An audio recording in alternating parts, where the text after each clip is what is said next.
que bom estarmos juntos aqui nessa resenha teológica, um programa da Igreja Batista Itacuruçá. Estamos aqui pensando, repensando, reprisando as ideias do nosso domingo anterior. Nós temos 5 celebrações, 7, 9, 11, 17, 19, e é claro, você não viu todas. Então, fazemos aqui para você um resumo, mas conversamos. Estou aqui com o pastor Samir, confessor, nosso pastor para a área de famílias, com o pastor Alcenir Mota, nosso pastor na área de missões e terceira idade. Então, vamos aos nossos temas, começando pela celebração, momentos com Cristo, compartilhando a graça de Deus. Esse é o nosso moto às 7 horas da manhã, em que eu disse que Deus está no controle.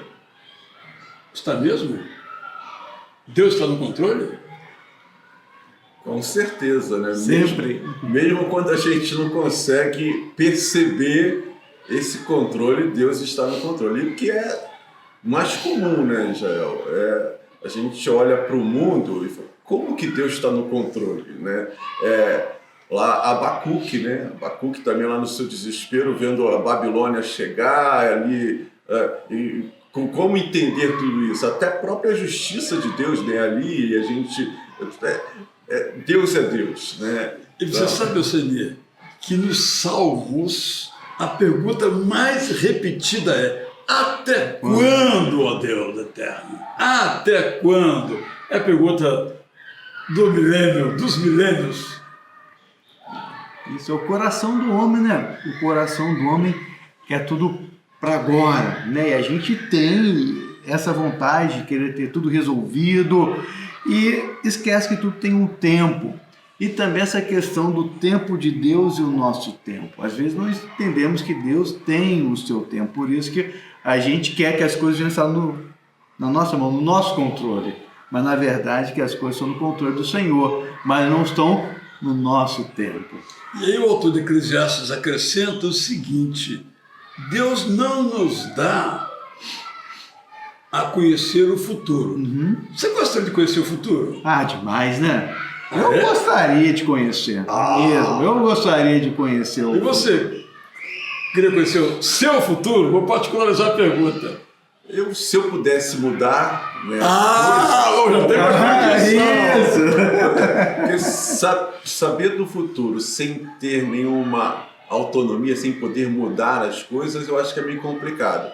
Mas se eu pudesse vislumbrar o futuro e tomar algumas iniciativas que pudesse mudar, né, seria muito bom. Eu também estou aí com a Alcenir. Vou contar uma coisa aqui para vocês. O meu pai, ele, em um momento da vida, ele recebeu o dom de ver o futuro. Então ele viu um acidente pelo qual ele iria passar. E ele pediu a Deus que tirasse dele esse dom, porque era horrível. Eu estou mais com meu pai. Eu não quero saber nada do então futuro. Eu vou completar minha frase. Eu queria saber mais só as coisas boas. Como será do céu? É a pergunta do céu mesmo. Mas você gosta desse conceito teológico que fala de 2 palavras distinguindo o tempo Cronos e o tempo Kairos, o tempo cronológico do relógio marcando aqui a hora, né? E o tempo kairológico, que não se mede com minutos, segundos. Vocês acham que esse conceito ajuda a gente a perceber essa fluidez, vamos chamar assim, né? Ou essa liquidez do futuro? É um conceito que é um auxílio teológico valioso? Para mim é assim, porque quando eu penso em Deus, eu penso que Deus ele tem em suas mãos a eternidade. E às vezes é difícil a gente ver a eternidade porque não entra na nossa mente. Não é. E a eternidade não é só para frente, para trás também. Como eu vou ver uma eternidade, o eterno para trás? A gente sempre pensa no início, daqui para frente. Mas quando eu vejo alguém que tem a eternidade nas suas mãos, esse conceito de tempo, minuto, segundo é uma coisa muito nossa, porque ele vê o todo. Então, eu estou agora, nesse dia, nesse horário, mas eu sei que quem rege a minha vida, quem governa, vê agora, vê daqui 5, 10 anos calculado por mim, mas ele vê toda a eternidade. Quando eu deposito a minha fé e a minha esperança nele, entrego, que essa questão de entregar é difícil entregar, entrego o meu Cronos na mão de quem tem o Kairos, eu consigo descansar, porque eu sei que está tudo realmente no controle do Senhor. Sabe, Jael, eu vivi uma experiência em 2014, quando eu fiz a cirurgia de coluna, que assim, me ajudou muito nessa questão do meu tempo, né, do tempo de Deus. Paulo fala, né, hoje mesmo, o meu desejo é partir, estar com Cristo. Jesus fala lá para o lado, hoje mesmo estarás comigo no paraíso. Então essa questão do tempo, porque quando eu fui, e você acho que passou por essa experiência também, quando eu fui fazer cirurgia, era 6 horas da manhã, o cara foi lá me buscar no carro, eu no quarto, me botou naquele carrinho, aí eu fui passando ali pelo corredor, coisa e tal. Cheguei lá na sala de cirurgia, aí veio lá o médico, veio lá o enfermeiro, a gente vai botar isso aqui aqui no seu rosto, não sei o que, você vai apagar, coisa e tal. Foram as últimas palavras que eu me lembrei, né? O cara botou aquele negócio ali, eu apaguei. Isso era 7 horas da manhã. Quando eu acordei, eu já estava novamente no corredor, sendo carregado, eu acordei assim. Quando eu cheguei no quarto, eram 17 horas, ou seja, se passaram 10 horas. 10 horas. 10 horas. E a minha impressão era que tinha sido ali. O que aconteceu? Né? Cadê essas 10 horas? Porque eu estava com aquele papo ali, ó, a gente vai colocar isso aqui na sua boca e você... Bom, e, quer dizer, essas 10 horas aqui, para mim, elas sumiram. Eu não quero interromper seu raciocínio, mas aconteceu comigo quando eu fui fazer uma biópsia da próstata, que o médico falou, eu vou exatamente o que você mencionou aí, e de repente eu acordo, de repente, entre aspas, eu acordo. Ué, não vai fazer o procedimento? Já foi feito. Então, ali nessas 10 horas, eles abriram aqui a minha coluna, o cara colocou 6 parafusos, costurou, fizeram e fez o que aconteceu aqui no meu corpo, e para mim não aconteceu nada. Para mim, eu acordei como se estivesse ali às 7 horas da manhã. Então, essa questão do tempo de Deus e o nosso tempo, eu acho que é mais ou menos isso. Quando dormiram no Senhor, né, esses termos ficaram bem assim, né, claro para mim, né? Com relação a essa questão do nosso tempo e do tempo de Deus. Né? Mas sempre nos intriga, inclusive tem aquela grande questão do Cronos, depois da nossa morte. O que vai acontecer? O que vem primeiro? Para mim, não tem o menor sentido. Morri, eu já mergulho no Kairos. Não tem mais tempo. Para mim também. E para mim é claro aquela palavra de Jesus, né? Para um dos ladrões da cruz. Hoje mesmo estarás comigo no paraíso. Eu me agarro nessa palavra. Eu morri, já estou na eternidade. Já estou com o Senhor no paraíso. Mas é um tema interessante, tão interessante que mesmo o autor do Eclesiastes diz que Deus colocou no coração do ser humano a eternidade. Mas aí já tem várias outras questões. Então, achei que a nossa discussão aqui é muito boa, porque, de fato, a gente ouve muito, dentro do controle, dentro do controle, dentro do controle. O que quer dizer isso? E virou um clichê, né? Um clichê. Deus do controle, virou um clichê. Um mantra, como diz. Um mantra, Mas será que nós estamos refletindo sobre isso? Se ele está no controle, quer dizer o seguinte, eu não estou. Essa parte não é boa, né? Eu quero estar junto com ele no controle, né? Nós dois ali pilotando. Não, é ele que está. Eu, como esse negócio de dizer, tem que depender, né? Mas depender, não. Aí não dá, né? Aí não dá. Bom, aí no culto das 9, eu comecei uma microsérie sobre assim, os princípios fundamentais. Eu chamei de dogma. Essa palavra não é boa não, né? Dogma. Depois de ser explicada, fica boa. Depois de explicar... É muito interessante, mas de fato são dogmas, né? Então o primeiro foi isso. Cristo Jesus veio ao mundo para salvar os pecadores. 1 Timóteo 1, 12 a 17. E o apóstolo Paulo continua. E eu, desses pecadores, na lista, todo o topo. Eu gostaria de abrir um parênteses rápido para trazer uma imagem que o senhor falou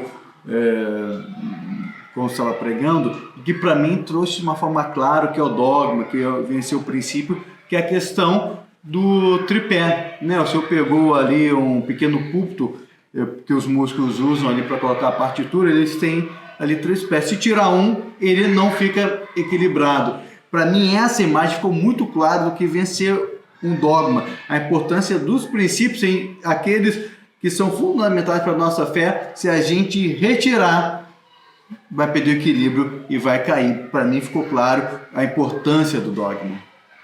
Você sabe que uma jornalista me entrevistou, até citei isso no domingo, e ela dizendo que um pastor se iniciou no candomblé. Vou falar as coisas bem claramente aqui. Fiquei pensando, depois eu fiquei até matutando, até hoje de manhã estava pensando sobre isso. Vamos pensar ao contrário. Uma pessoa do candomblé vem por amizade, por deferência, por querer entender o que é o cristianismo, se batiza na nossa igreja. O que nós todos pensamos? Bem, agora o cara tem os nossos dogmas, agora ele crê como nós cremos. Então, quando esse foi até lá, ele estava dizendo que cria como eles criam. Ou seja, os princípios são diferentes. Como é que eu vou dizer, eu aceito um princípio com o qual eu não aceito? Estou dizendo que aquilo é verdade, e isso também é verdade, mas as verdades elas se contradizem. Então não tem como fazer uma comunhão de verdades com contradição. Isso, porque o dogma é uma verdade fundamental, não tem como trocar, não tem como mudá-la. O senhor falou a respeito do pecado, né? Todos nós pecamos, somos destituídos do reino de Deus, a questão do pecado na humanidade. Se eu tiro esse dogma, Jesus morreu por quem? Não morreu, morreu como um herói qualquer. Se eu retiro isso, como que fica então? Então é um dogma fundamental e é interessante que os dogmas, em vários textos da Bíblia, apontam para isso. E nenhum destoa. Isso que é interessante, nenhum destoa. Tanto é que o segundo dogma, vamos dizer, foi o de 1 Timóteo 3,15b até o 16, que diz assim: primeiro, Jesus Cristo viveu entre nós em carne e osso. Tirou esse princípio, o resto não subsiste. Segundo, ele morreu no nosso lugar para nos perdoar. Se não existe pecado, morreu em vão. Terceiro, ele teve a sua ressurreição presenciada pelos anjos. Isto é, foi algo extraordinário. Quarto, a mensagem dele, pregada a todos os povos, foi recebida com fé por muitos. A evangelização, a tarefa da evangelização. Ele agora está no comando do universo, voltando ao Eclesiastes, só que agora aplicando a Jesus. Então são princípios que nós, como cristãos, não podemos abrir mão, bem como os eventuais adeptos de outras confissões de fé não podem abrir mão de suas convicções, a menos que não concordem mais com elas, ou a menos que não concordemos mais que Jesus viveu entre nós em carne e osso. É uma escolha. E abrir mão dessas verdades são verdades onde estamos arraigados. A nossa fé está arraigada nessas verdades, que Jesus morreu em nosso lugar, perdoou nossos pecados, que Ele ressuscitou. É completinho, né? É completo. E a Bíblia toda aponta para essa verdade. Então, são verdades inegociáveis. E para mim, muitas crises, pessoas passam porque querem tirar essa verdade e não tem nenhuma outra verdade que vai caber no lugar, porque não existe. Acontece como o tripé, uma hora vai balançar, uma hora vai cair. Eu me lembro quando eu tinha os meus 16, 17 anos, me reencontrei com um amigo missionário da família, que nos conhecemos na Ásia. Ele veio nos visitar aqui no Brasil e ele estava na Austrália. Ele falou para mim, ainda adolescente: Samir, como é difícil evangelizar o jovem ali naquele lugar, porque ali não existe conceito para muitos do pecado, também não existe conceito de culpa. Para que as pessoas vão precisar do Senhor Jesus? Para que as pessoas querem o Senhor Jesus? E falar sobre Jesus é muito difícil. Por quê? Porque já tiraram ali vários princípios, já retiraram e tiraram a base. Então ele fala: era muito difícil. Ele fala: como é bonito ver jovens e adolescentes que compreendem o Evangelho em sua totalidade. Por isso que a gente tem que olhar o Evangelho em sua totalidade. São os nossos princípios, né, Israel? Conhecereis a verdade vos libertará. Aí, o que é a verdade, né? Então, nós temos as nossas verdades, nós acreditamos nisso, nós acreditamos nos nossos princípios, e a gente precisa falar. Só que a gente vive numa sociedade que cada vez mais relativiza isso, né? Não existe verdade absoluta. Essa é a tua verdade. Então, o outro tem a verdade dele. Então, quando a gente, né, se choca, aí há um conflito. Aí, por isso que a gente precisa ter muita sabedoria na hora de falar, né, dessas verdades, desses princípios. A gente não vai negar as nossas verdades para agradar ao outro. Mas, por outro lado, a gente precisa ter muito cuidado. Eu acho que foi até nessa entrevista que você deu aí para a Folha, que você falou, né? O fato de nós termos, né, os nossos princípios não nos autoriza a invadir, né, a fé do outro, a destruir, querer destruir, né, os princípios e as verdades dos outros, mas sim, né, marcar a nossa verdade, a nossa fé. Né, os nossos o meu nome é Israel. É minha identidade. Isso. Israel pode ser Antônio, José ou Alfredo. Não. Eu sou Israel. Se não gosta do meu nome, lamento muito, mas esse é o meu nome. Até eu posso não gostar do meu nome, no meu caso, né? Mas é o meu nome. Então, eu sou cristão, eu creio em quê? Isso mesmo. E temos que ter, sim, verdades absolutas. A Bíblia nos traz verdades absolutas. A gente vive num tempo de relativismo, né? Que é uma verdade absoluta. Interessante, né?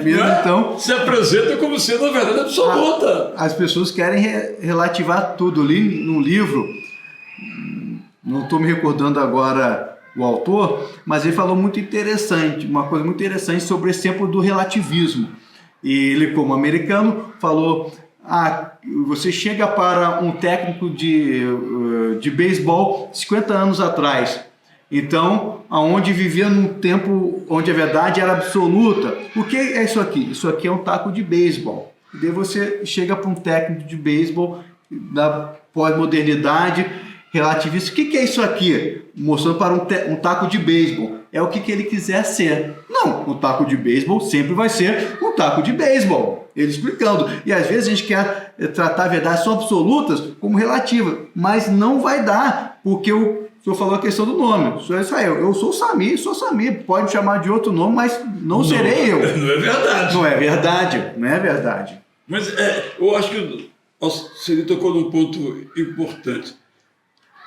Eu não posso falar ou fazer as coisas para agradar as pessoas. Não vou desrespeitá-las. Mas eu não posso. O que você acha a esse respeito? Estou de acordo com você. Ora bolas. Aí vem o Alcani e diz o oposto de você. Estou de acordo com você. Como é que eu estou de acordo com os dois se os dois estão em antagonismo nu? Pois é. Essa sabedoria, né, já, o que eu acho que a gente precisa buscar em Deus, porque essas verdades absolutas, elas precisam ser conhecidas pelo mundo, né? E é a igreja, somos nós que somos os detentores desta verdade, os atalaias, mas o modo como a gente faz pode fazer com que as pessoas reflitam sobre, né, os seus pensamentos, sobre os seus princípios e cheguem à conclusão que nós realmente estamos com a verdade, ou então, dependendo do modo como a gente faz, repeli-las e encastelá-las de forma eu não quero saber desse pessoal, né? Então, a gente Agora, nós temos um outro risco, que eu acho que também é muito grave. É essa verdade ser apenas uma expressão dita com os lábios, mas não inscrita na nossa própria alma. Então eu creio que Jesus Cristo veio entre nós em carne e osso. Morreu em nosso lugar para nos perdoar. Mas eu sou um cara legal, entende? Morreu em teu lugar. Mas no meu, como é que a gente internaliza, vamos usar essa expressão, isso? E outros elementos da nossa fé, como é que nós de fato vivenciamos? Sobretudo na dificuldade. Eu creio, por exemplo, que não há comunicação entre o mundo dos mortos e o mundo dos vivos.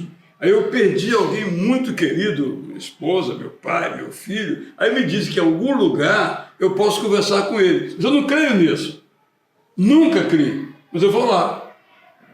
Né? Quer dizer, eu digo também, é claro que eu tenho que amar o próximo, mas eu coloco na minha rede social, eu odeio fulano. Ou seja, essa incongruência, essa incoerência entre o pensar ou crer e o agir e fazer. É uma tragédia.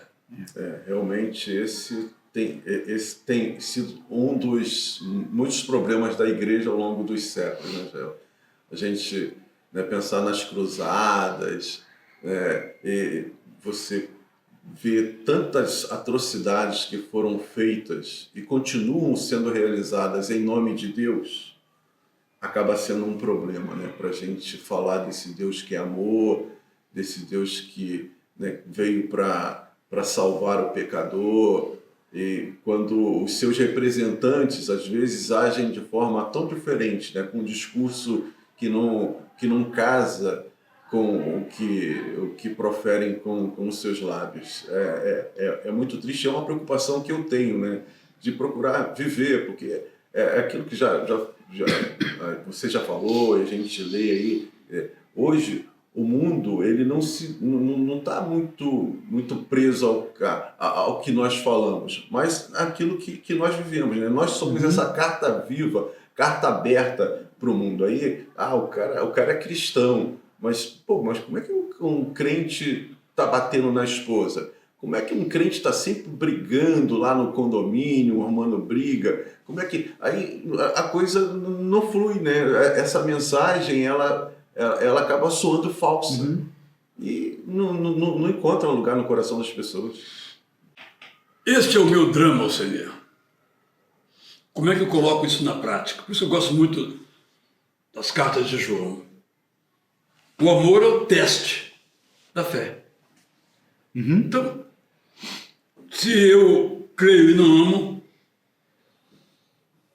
eu não creio. Simples assim. Né? Mas já que eu falei em João, tem um texto em João que demanda uma reflexão nossa, que é sobre o medo, né? Pois é, porque no culto das 19, né, você falou sobre o medo, e quando você, lá no meio da sua exposição, você falou, não, o medo é bom, né? O medo é bom. Aí me veio logo o versículo lá de 1 João capítulo 4, versículo 18, que diz que o verdadeiro amor expulsa todo medo, né? Todo medo. E aí, poxa, como é que a gente pode explicar? Eu estou ouvindo aqui o Jael já dizendo que não, o medo é bom, a gente tem medo, todo mundo tem medo. Aí João falando assim, quem tem e vive o verdadeiro amor, esse não tem medo, porque o verdadeiro amor, ele expulsa, ele deleta todo medo. Aí eu queria te perguntar, como é que você vê isso? Mas antes de responder essa pergunta, que eu sei que é de todo mundo, eu quero fazer um desafio pessoal.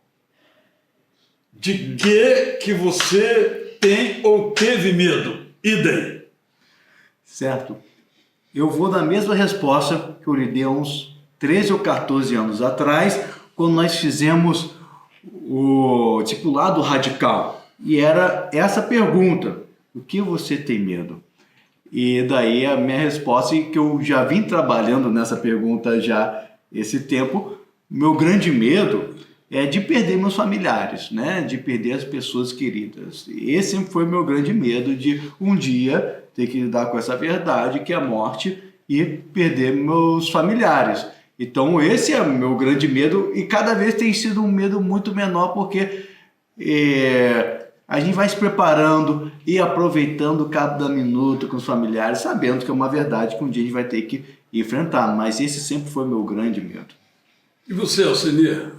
Israel, eu sempre fui muito tímido, né? Então, quando eu senti, né, o chamado, comecei a estudar teologia e tendo que me expor, isso foi sempre uma dificuldade muito grande. Eu sempre tive muito medo de falar em público, muito medo. E continuo tendo, né? Toda vez que eu vou falar em público, aí isso acaba sendo, eu acho que vejo isso hoje como uma vantagem, porque esse medo, ele acaba me fazendo, eu esqueço todas as outras coisas e eu me dedico exclusivamente. Se eu vou pregar no domingo, então eu vou passar essa semana estudando, porque eu preciso decorar o texto bíblico, porque eu preciso ter segurança. E isso é fruto desse medo. Então o medo é bom! Então, vou falar o meu medo. Esse medo de perder também pessoas queridas, eu acho que é comum a todos nós. Mas eu, na infância, tinha medo do escuro. Na infância não, até 50 e poucos anos de idade, medo do escuro.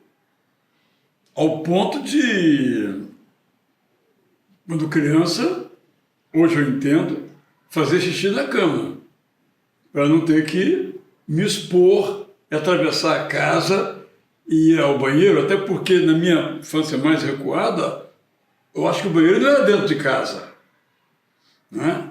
Não me lembro, mas eu imagino que não. Então, eu tinha medo do escuro. E esse medo era aterrorizante, tanto que um cachorro preto vinha me pegar de noite. E aí a gente caía do precipício e eu acordava, toda noite. Então o medo do escuro era algo assim apavorante para mim. Mas eu dizia: Israel, você está com 50 anos, fantasma não existe. Mas o medo estava aí, né? Mas graças a Deus eu fui liberto desse medo. Mas eu acho que nós temos medos, e Alcenir acabou de provar a minha tese, né? Porque quantas pessoas excedem ao dirigir um veículo na velocidade? Porque nada vai acontecer. Se ele tivesse medo, se eu acelerar muito aqui, eu vou ter problema, ele diminuiria a velocidade. Eu nunca me esqueço de uma imagem. Estava dirigindo pelo interior de São Paulo e, de repente, passou um carro por mim, mas não era um carro, parecia um foguete. Vum! Caramba, eu estou a 100. Esse cara está a quanto? Alguns quilômetros depois eu encontro com esse carro parado na cabeça de uma ponte e o motorista de cabeça para baixo, morto no banco traseiro. Então, uma imagem pesada, muito pesada. Até hoje, está aqui na minha mente, já tem, isso deve ter uns 30 anos. Então, o medo, se eu tenho que... Naquele prédio ali está pegando fogo, o bombeiro está lá, não deixa eu subir.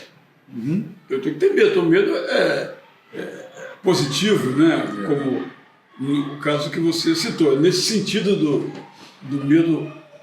Agora, a Bíblia está cheia de versículos, centenas. Não tenha medo, não tenha medo. Eu estou com você, não tenha medo, não tenha medo. Eu citei a história de 2 Crônicas 20. Aí só vou relatar rapidamente uma história. O que ser pregador é bom, né? Eu acabei a mensagem, uma irmã veio falar comigo: eu não venho ao culto da noite. Mas quando eu soube que você ia pregar sobre 2 Crônicas 20, ó, tem isso gravado, o endereço, né? 2 Crônicas 20, eu vim. Porque a minha filha, hoje já uma adolescente, eu a tive prematura e ela ficou no hospital meses. O que me segurava era a história de 2 Crônicas 20. Por isso que eu vim ouvir o sermão hoje, embora eu não participe do culto da noite, né? E é uma história realmente fantástica, eu recomendo a você a ler 2 Crônicas 20, quando o rei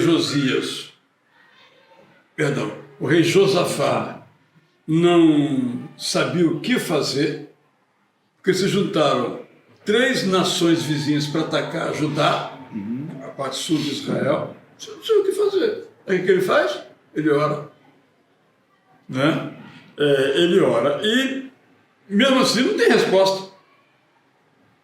Aí de repente, do meio da multidão, se levanta um cantor e diz: olha, Deus manda dizer o seguinte, vamos lutar. Mas nós não vamos lutar e vamos ganhar. Como assim? Ou vamos lutar ou não vamos lutar? Não, vocês vão para frente da batalha, se preparem, e aí nós vamos cantar. E vocês vão lá para frente da batalha, nós vamos cantar. E aí a história, não vou dizer qual é o final dela não, tá? 2 Crônicas 20. E se você quiser me pede que eu lhe mando a paráfrase que eu fiz desse texto. É só mandar uma mensagem para mim. Então, achei isso, de fato, uma história cujo resumo é o seguinte: há batalhas, ou todas, e quem luta por nós é Deus. E a gente sabe disso. Mas quando o inimigo aparece, a dificuldade, o problema, como tudo para trás a gente esqueceu. Não, agora, e aí a gente ora, né? E a gente faz bem. Então, acho que esse é um ponto. Agora, a pergunta é, nós podemos viver sem medo? A resposta é não. Não tem como viver sem medo. Mas e a Bíblia? E 1 João 4, então eu vou ler aqui na paráfrase, prazer da palavra, que está em forma de rascunho ainda, né? O Deus eterno que nos aperfeiçoa nesse amor. Assim, quando chegar o dia do julgamento final, lá estaremos seguros da nossa salvação. Somos humanos, mas não temos medo do julgamento final. Não precisamos ter medo do Deus eterno. Ele nos ama e tira do nosso coração o medo. O medo é algo apavorante.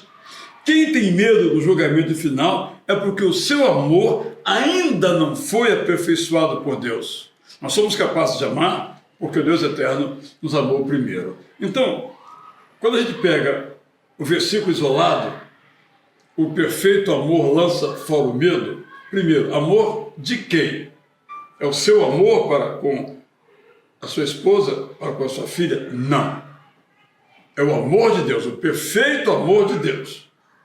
Lança fora todo medo. Que medo? O medo do juízo final. Só que, sem este contexto, nos dá a ideia de uma outra coisa. Mas não é isso que o texto está dizendo. Então, nós podemos ter certeza da salvação. Esse é um tema, eu sei que ele é bastante difícil para muitas pessoas. Você tem certeza da sua salvação? Eu tenho. Você é muito petulante, muito arrogante. Como é que você pode ter certeza da sua salvação? Porque a Bíblia me fala isso. O que ela fala? Se eu creio no Senhor Jesus Cristo, serei salvo. E sou salvo. Que o Senhor me amou de tal maneira que deu o seu Filho unigênito para todo aquele que nele crê. Eu creio, então serei salvo. A Bíblia o tempo todo me aponta para isso. Eu só creio, eu sou a vida eterna, eu só creio porque a Bíblia me fala. Mas tem muita gente enganada, não tem não? Pois é, Jael, se a gente tiver, acho que esse tema tinha que ser para uma outra resenha. Assim como a Bíblia fala, Samir, dessa segurança, você tem versículos ali bíblicos que te dá Apocalipse mesmo, né? Tem lá, finais lá dos capítulos, ó, se você se mantiver firme, você vai conquistar. E se você não se mantiver firme, né? Hebreus tem lá um versículo também muito Capítulo contestado, 4. pois é, que fala e que dá uma impressão que essa salvação ela não é algo absoluto, né? Que depende aí de como você age, se você vai se manter firme até o final para ter o seu nome escrito lá no livro da vida. Será que esse nome não pode ser apagado? Você tem dentro da própria Bíblia que você falou aí, alguns textos que deixam dúvidas com relação a essa certeza absoluta da salvação. Aí a gente vai aguardar essa paráfrase do pastor Israel para saber se a gente vai clarear esses textos. Agora eu acho que o nosso querido Alceni está provocando. Eu acho que lá no fundo ele crê como você crê. Ele sabe que uma vez salvo, sempre salvo. Então, eu fiz já a paráfrase, primeira versão, né, de Hebreus. E é muito interessante porque esse texto, ele é alvo de, vamos usar a expressão, 2 campos de batalha.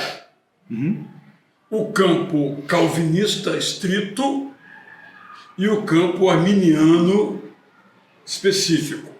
Só para lembrar os irmãos, o calvinismo mais rigoroso, digamos assim, estabelece que uns são salvos uns são predestinados para a salvação e outros predestinados para a perdição. Com base nisso, quem foi predestinado para a salvação foi salvo e é salvo para sempre. Isso é o calvinismo. O calvinismo parte da soberania divina sem participação livre do ser humano. E o outro campo de batalha, outra trincheira dessa guerra, é o arminianismo, segundo a qual o ser humano tem o livre-arbítrio, ele escolhe ser salvo ou não, ele não é previamente destinado. Então, em algum momento ele escolheu ser salvo e dizer, eu não quero mais. O nome disso na teologia é apostasia, não é? Então essa é a grande questão que nós temos. Então, Hebreus, nos coloca aí essa dificuldade quando menciona, então, que é impossível que aquele que um dia experimentou o dom do Espírito Santo agora venha e diga, não quero mais, não tenho isso mais na minha vida.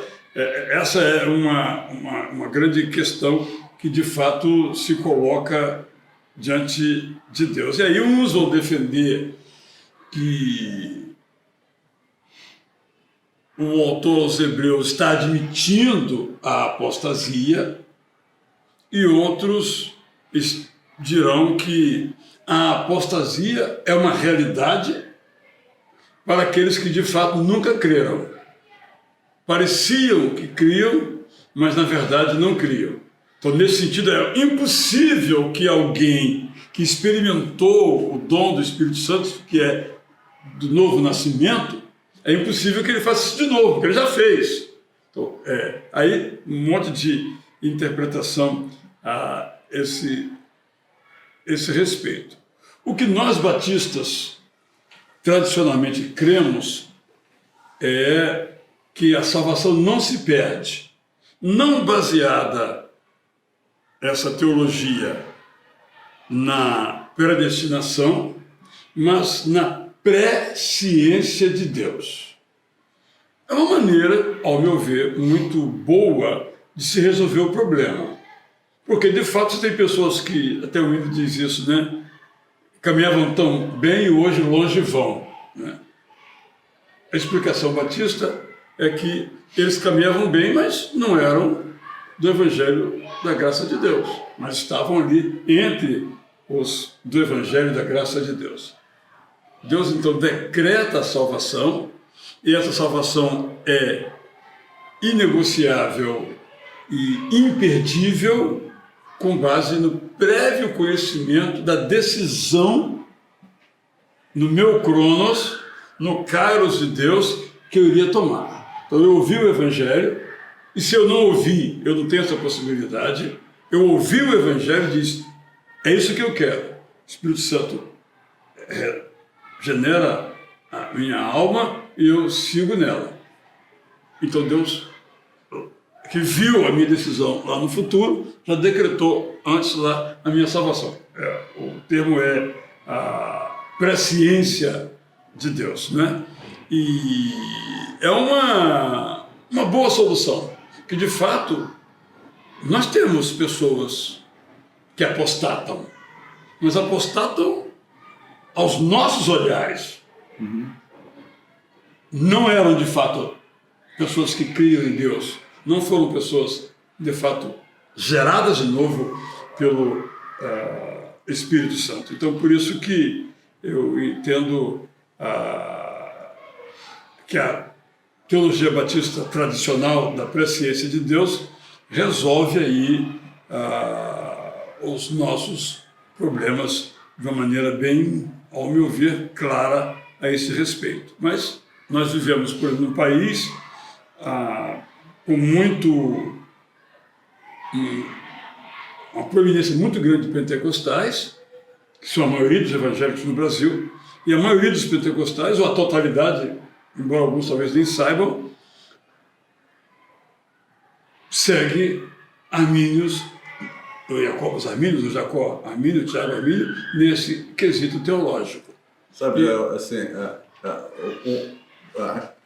aquela realmente está provocando, né? Mas que existem textos bíblicos que deixam essa dúvida é uma realidade. Mas no todo, por isso a importância do estudo da Bíblia no todo, não tem como a gente negar essa certeza da salvação. E um versículo que me dá muita paz com relação a isso, e que mostra que a salvação, a garantia da salvação não depende de mim. Então, isso para mim é fundamental, porque realmente se dependesse de mim ia ser um problema, mas não depende de mim, depende de Deus. E Efésios capítulo 1, versículo 3 diz que quando vocês ouviram e creram na palavra da verdade, o Evangelho que os salvou, vocês foram selados, né? Selados com o Espírito Santo da promessa, que é a garantia da nossa herança. Então, é esse selo do Espírito Santo que nos dá a confiança, a certeza absoluta que uma vez salvos para sempre. Porque não depende de nós, depende de Deus. Amém.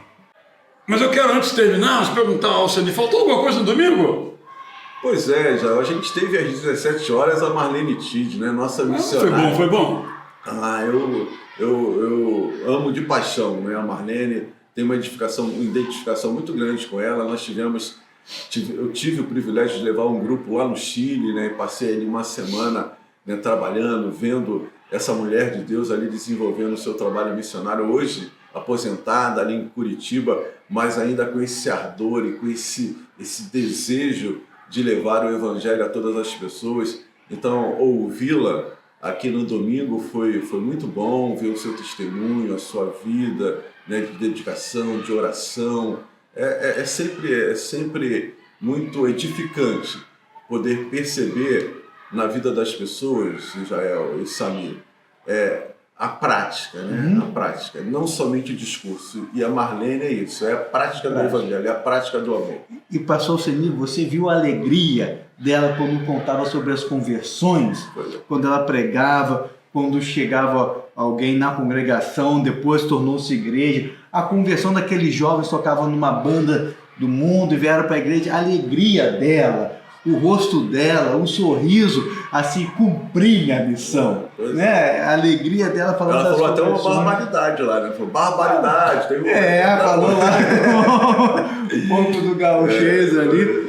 Eu brincaria que ela falou muito bueno, né? Bueno. É um negócio 30 e quantos anos no campo missionário, 30 e tantos anos, falando espanhol e... praticamente no Chile. Mas é interessante também que ela tinha, você percebeu isso também, assim como ela tinha uma alegria pelas pessoas que foram salvas, ela também tinha uma tristeza muito grande por aquelas que não aceitavam o Evangelho. Isso. E eu até usei no culto da noite, eu captei essa expressão, né? Quando ela teve uma tristeza, você perguntou, né? De alegria e tristeza, ela teve uma grande tristeza. E a tristeza, ela foi para a igreja e não foi ninguém, nem a liderança foi, zero. Aí ela disse, bom, ou eu oro, não, ou eu choro, ou eu adoro. Eu peguei a frase, então, ou eu choro, eu adoro. Então acho que para mim aquilo foi muito valioso, quer dizer, e ela adorou e, digamos, e teve paz no coração. Cultuou a Deus ali, né? Sozinha, adorou ao Senhor, prestou seu culto ao Senhor e voltou para casa. E Deus foi acrescentando aqueles que iam sendo salvos. É uma maneira sábia, né, diante dos problemas, né? Quer dizer, ali realmente eu fiquei imaginando, né, a situação dela, porque a gente aqui fica meio... isso é meio fora da realidade, dentro do nosso contexto, né? Mas muitos missionários vivem isso. Né? Às vezes você está ali com um trabalho e chega e é só você, ou você e a família, e aí ou você vai ficar chorando, reclamando, ou você vai adorar. Então ela optou pela adoração e isso fez muito bem, né? Antigamente tinha um hino, um livro chamado O Poder do Louvor. Só que houve um pouco exagero, nós somos exagerados, né? Mas exatamente o louvor tem um grande poder, né? Paulo estava na prisão com Silas, ou ele chorava, ou ele adorava. E adorou. Ele adorou, né? Essa passagem bíblica tem tudo a ver com essa atitude da Marlene, né? Eu quero então terminar voltando aqui ao tema da salvação em Hebreus, lendo como ficou, na minha paráfrase, rascunho ainda, Hebreus 6, 4 a 8. Quanto à salvação, ela acontece quando uma pessoa ouve o Evangelho, aceita a oferta da graça divina, recebe o Espírito Santo em seu coração, alegra-se com a maravilhosa palavra de Deus e espera a segunda vinda de Jesus. A salvação não vem por meio de sacrifícios, como aqueles do Antigo Testamento. Esses sacrifícios, mesmo que hoje praticados, não levam uma pessoa ao arrependimento. Na verdade, esse tipo de sacrifício é crucificar de novo o Filho de Deus e fazê-lo passar pela mesma vergonha outra vez. Faça uma comparação. Uma terra produtiva é aquela que recebe e absorve a chuva que cai, e com isso produz a planta que é útil para quem a cultiva. Essa terra é abençoada pelo Deus eterno. Agora, uma terra que produz espinhos e ervas daninhas para nada serve, no final será arrancada e queimada. Agora, 9:12. Fiquem, porém, tranquilos quanto à salvação de vocês. Preciso adverti-los, mas vocês estão seguindo bem. Vocês têm se dedicado ao Evangelho, e o Deus eterno, que é justo, não esquecerá o esforço e o amor com que tem proclamado o Evangelho. Meu desejo, contudo, é que vocês permaneçam como estão. Eu acho que aqui se junta a Apocalipse, seja fiel até a morte. Meu desejo, contudo, é que vocês permaneçam como estão, mostrando a mesma disposição até o fim, certos da esperança na vida eterna. Não sejam preguiçosos, mas que continuem imitando aqueles que, com fé e paciência, estão firmes nas promessas divinas. Amém. Então, essa paráfrase aqui, claro, demorei dias para chegar a essas frases, buscando uma interpretação, porque este, na versão tradicional, é o único texto, um pouquinho de Apocalipse é outra circunstância, que dá a ideia que a salvação se perde. É isso que ele está falando.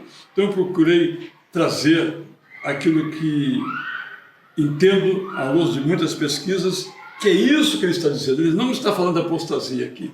Ele está falando da maravilha do dom da salvação. Mas a maneira de escrever, do estilo da antiguidade, era fazer uma coisa ao contrário para destacar a verdade. Então, aqui da minha paráfrase, rascunho ainda, sujeita a mudanças, sugestões, é o que nós temos aqui.